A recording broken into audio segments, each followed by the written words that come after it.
Hey guys, Anthony here with a review on Firefox 73, which was released on February 11th and is the second major browser update in 2020.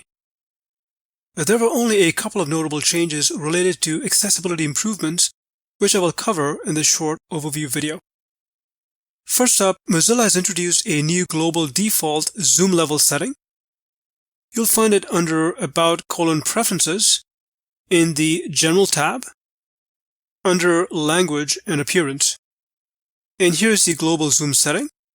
It can be scaled down to 30% and scaled up to 300%. And it sets the default zoom level for all sites. Also, you will notice this new Zoom Text Only checkbox.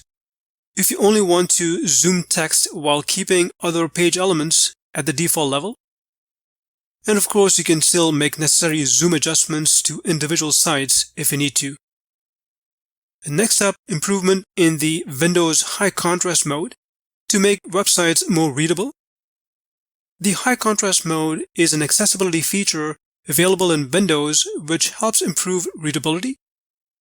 In Firefox 73, Mozilla introduced a readability backplate solution. So here I am on a site with a background image. Essentially, it places a block of background color between the text and the background image instead of disabling the background image, as you can see here. So these were a couple of notable changes in Firefox 73. You can check the list of detailed changes in the release notes. You'll find the link in the description section. In terms of the BrowserMark benchmark test results, the overall performance of Firefox improved slightly compared to the earlier version, though comparatively, Google Chrome continues to outperform. Well, that's it for now. Until next time, thanks for watching.